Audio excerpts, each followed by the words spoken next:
Hello students, welcome to our today's lesson. Today with this video I am going to discuss about electron orbits, then drawbacks of Rutherford's model, Bohr's model of hydrogen atom, Bohr's theory of hydrogen-like atoms, and one numerical problem. So this is our part 2 video from unit 8. And in part 1 video, I discussed about Rutherford alpha particle scattering experiment and then Rutherford's model. So today, I am going to start with electron orbits. Okay, so our first topic is electron orbits.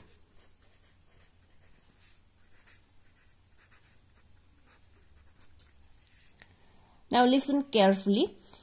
The Rutherford nuclear model of the atom pictures the atom as an electrically neutral sphere consisting of a very small, massive and positively charged nucleus at the center, surrounded by the revolving electrons in their respective dynamically stable orbits. The electrostatic force of attraction Fe. So if electrostatic force of attraction Fe between the revolving electrons and the nucleus provides the required centripetal force. So centripetal force we can define Fc to keep them in their orbits. Thus, for a dynamically stable orbit in a hydrogen atom, we can write Fe is equals to Fc. Now, what is the value for electrostatic force of attraction? From Coulomb's law, we know the value of Fe is 1 by 4 pi epsilon naught E square divided by R square, right? And Fc, that means centripetal force, and value of centripetal force is mv square divided by R. Now we can equate these two force, that means Fc and Fe, for a dynamically stable orbits in a hydrogen atom. So Fe is equals to Fc, that implies mv square divided by R is equals to 1 by 4 pi epsilon naught R square, and we have 1 E square. Okay, now 1 R cancel out. Then from here we can find the value for R. R is equals to E square divided by 4 pi epsilon naught, then mv square. mv square. Thus, the relation between the orbit radius and the electron velocity. So, R means R is orbit radius. R for orbit radius and V for velocity. V for velocity of the electron. And what is the relation between this radius and velocity? R is equals to E square divided by 4 pi epsilon naught mv square. How we can get this relation? By equating these two forces, Fe and Fc. Coulomb force and centripetal force and the electrostatic force of attraction. Clear? Now, the kinetic energy and electrostatic potential energy. What is the value for kinetic energy? You have to remember kinetic energy is equals to half mv square. Okay, half mv square. And from this equation, we can write mv square is equals to E square by 4 pi epsilon naught R. Right? So, half mv square, half into mv square means, see from this equation, mv square is equals to E square divided by 4 pi epsilon naught r. So we can write in place of mv square, E square by 4 pi epsilon naught r. Then this is our k value. So this is equals to 4 to the 8. So E square divided by 8 pi epsilon naught r. So this is the value for kinetic energy. Now what is the value for potential energy? Potential energy U is equals to minus E square divided by 4 pi epsilon naught r. Already we know this value. And what is the meaning of this negative sign? The negative sign in U signifies that the electrostatic force is in the minus r direction or attractive in nature. Thus, the total mechanical energy E. How we can find E? E is the total mechanical energy and E is equals to K plus U. That means kinetic energy plus potential energy is equals to total energy. Now if we sum these two, that means E square by 8 pi epsilon naught r minus E square by 4 pi epsilon naught r, then we get E square minus E square divided by 8 pi epsilon naught r. Okay, so this is the expression for total energy. The total energy of the electron, we can see, is negative. This implies the fact that the electrons is bound to the nucleus. If E were positive, an electron will not follow a closed orbit around the nucleus and it would leave the atom. Clear? So, you have to remember the kinetic energy, the potential energy and the total energy and the relation between R and V. Okay, so this is a small idea about electron orbit. Now, I am going to share what are the drawbacks of Rutherford's model. So, in our earlier class, we already discussed about Rutherford's model. Now, there are some drawbacks of Rutherford's model. So, basically, Rutherford's model suffers two major drawbacks. Number one is regarding stability of atom. Regarding stability of atom. So, regarding stability of atom, electrons revolving around the nucleus, we know in center we have nucleus and electrons are revolving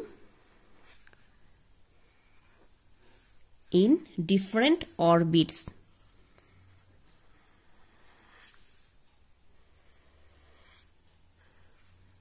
So here suppose one electron, here another. So these all are electrons. So in center we have nucleus and electrons are revolving in different orbits. So regarding stability of atom, what were the drawback? Electrons revolving around the nucleus have centripetal acceleration. According to classical electromagnetic theory, the electrons must radiate energy in the form of electromagnetic wave. Due to this continuous loss of energy of the electrons, the radii of their orbits should be continuously decreasing and ultimately the electrons should fall in the nucleus. Thus, atom cannot remain stable. So, this is the drawback number 1 and it's regarding stability of the atom. Now, drawback number 2, regarding explanation of line spectrum. Regarding explanation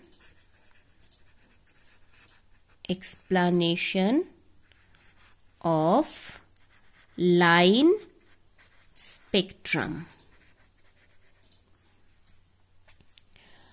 So, due to continuous decrease in radii of electrons' orbit, the frequency of revolution of electron will also change.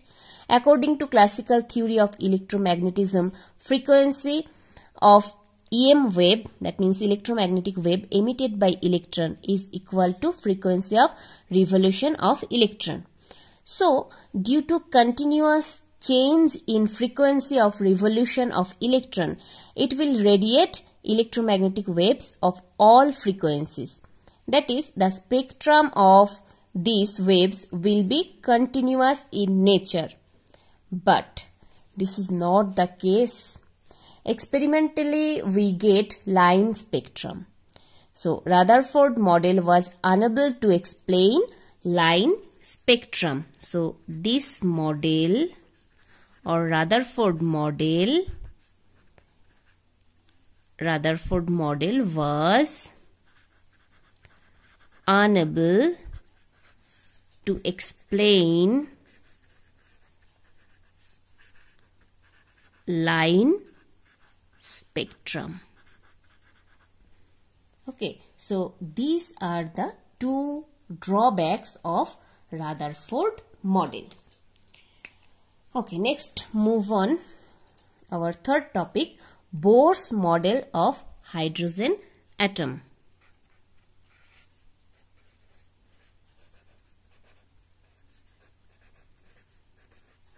Bohr's model of hydrogen atom. So, Bohr combined classical and early quantum concepts and gave his theory in the form of 3 postulates. These 3 postulates are as follow. Or postulates number 1 is, we can write Bohr's first postulates.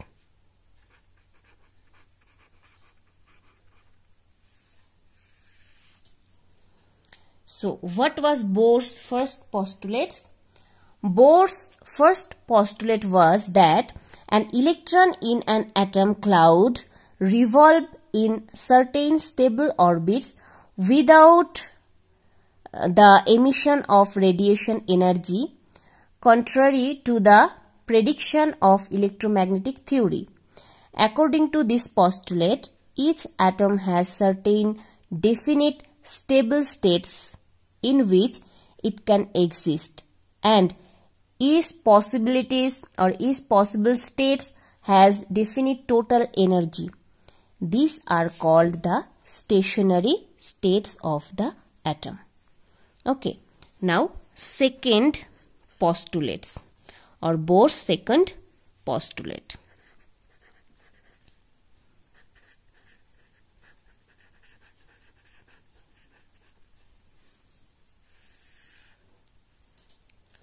Second postulates defines these stable orbits. This postulate states that the electron revolves around the nucleus only in those orbits for which the angular momentum is some integral multiple of h by 2 pi, where h is Planck constant. And what is the value for Planck constant? 6.63 into 10 to the power minus 34 joule second. Thus, the angular momentum of the orbiting electron is quantized. That is, angular momentum L is equals to nh by 2 pi. As angular momentum of the electron is mv r. Then, for any permitted orbit or for any stationary orbit, we can write mvr is equals to nh by 2 pi. Okay, because mvr is the angular momentum of electron, and from Bohr second postulates, the angular momentum or orbital electron is quantized, or L is equals to nh by 2 pi. So combining these two, we can write mvr is equals to nh by 2 pi. And what is the value for n? N is equals to any positive integer like 1, 2, 3, 4, etc. Value of n. So this n, it is also called principal quantum number. Okay, principal quantum number. Principal quantum number. Okay, next, Bohr's third postulates. Third postulates. Bohr's third postulate states that an electron might make a transition from one of its specified non-radiating orbits to another of lower energy. When it does so, a photon is emitted having energy equal to the energy difference between the initial and final states.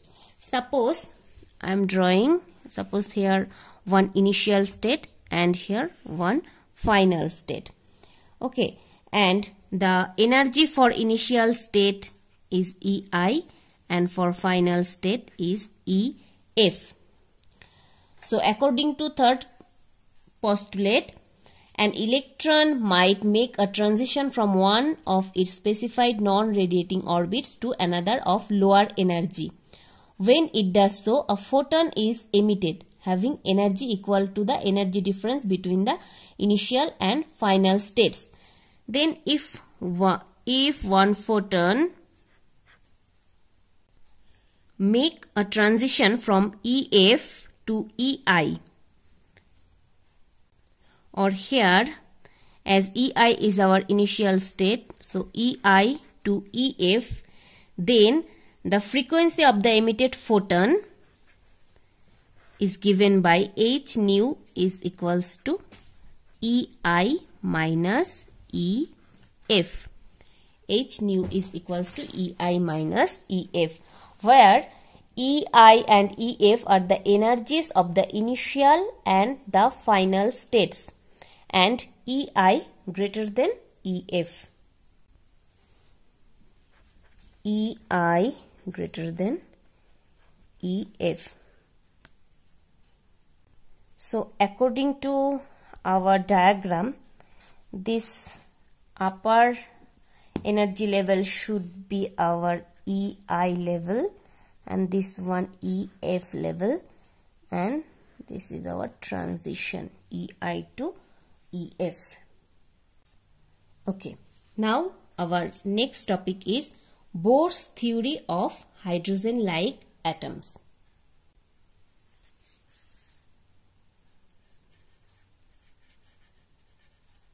Bohr's theory of hydrogen-like atoms. So, a hydrogen-like atom consists of a tiny positively charged nucleus and an electron revolving in a stable circular orbit around the nucleus.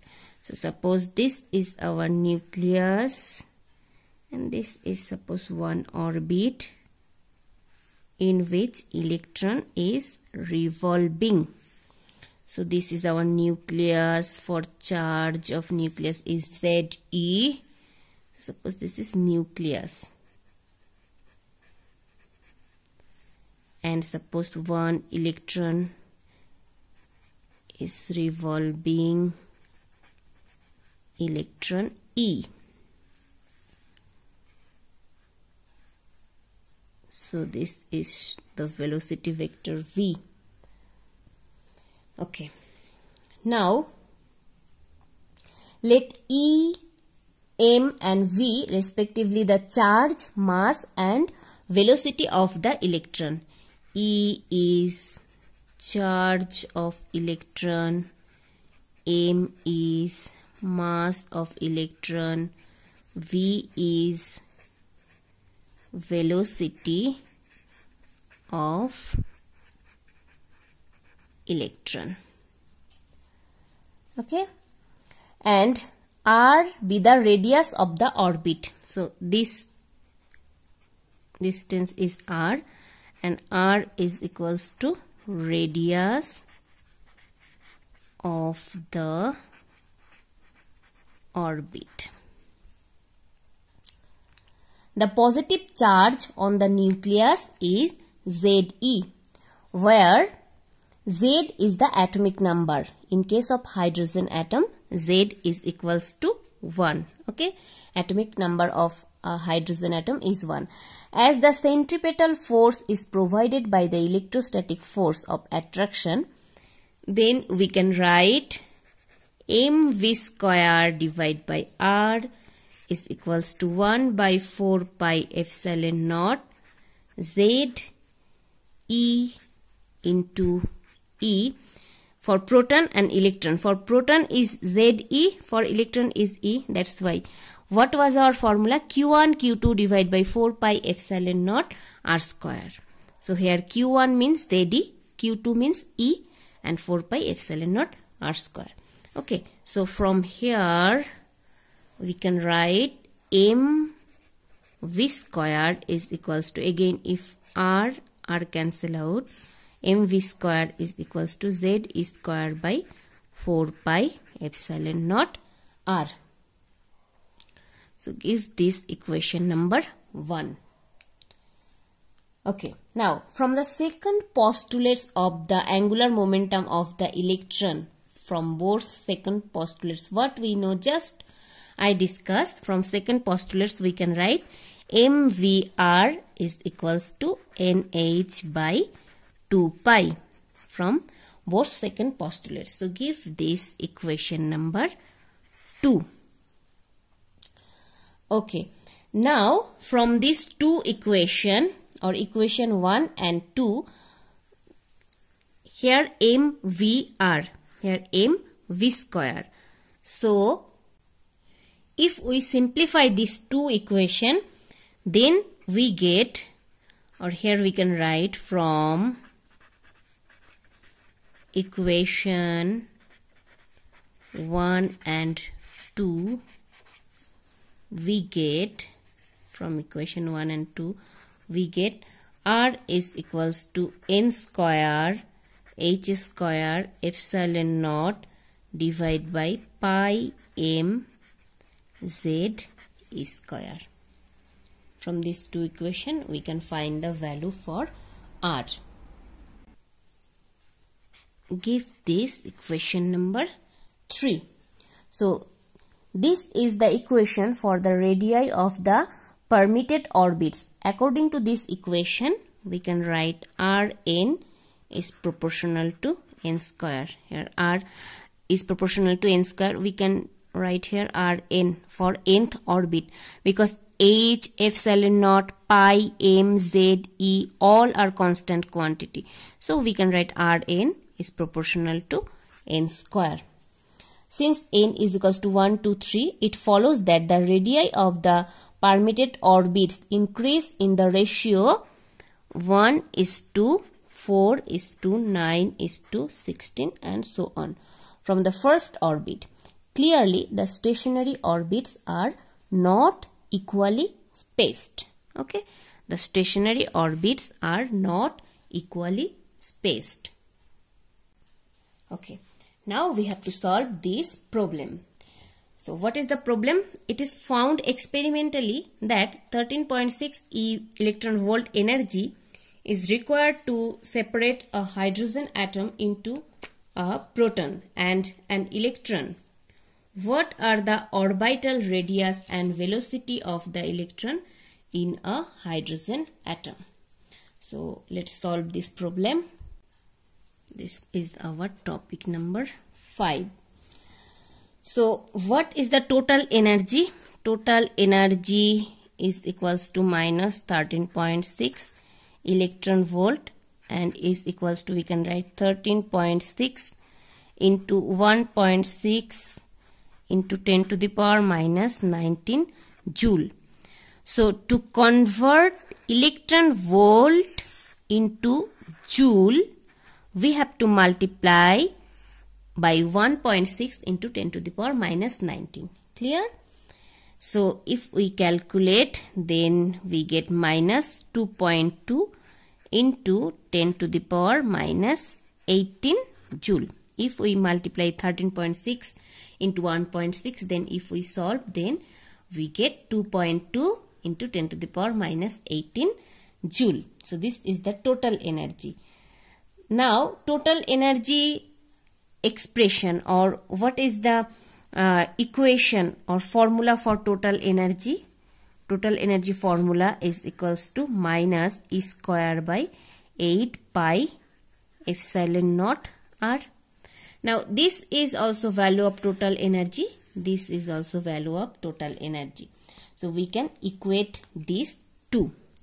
So hence minus E square divided by 8 pi epsilon naught R is equals to minus 2.2 into 10 to the power minus 18. Okay, now again if you calculate this, and if you put the value of E means 1.6 into 10 to the power minus 19. Okay, and pi is 3.14, and epsilon naught value, if you put all the value, then for R we will get R is equals to 5.3 into 10 to the power minus 11 meter. Okay, so one question is we have to find out R value, and another one is velocity. Now velocity formula, velocity for revolving electron, or velocity of the revolving electron, V is equals to E divided by root over 4 pi epsilon naught m r. 4 pi epsilon naught m r. Again, if we put the E value, pi value, epsilon naught, m value, all are constant, and all value we already know, and R value also we can put from here. Then velocity we can find 2.2 into 10 to the power 6, and what is the unit? Unit is meter per second. This is just basic calculation. You have to put the value for every constant, and pi means 3.14, and if you calculate, then you can get 2.2 into 10 to the power 6 meter per second. So this is the velocity value, and this is R value. That's all for today. Thank you so much for watching the video.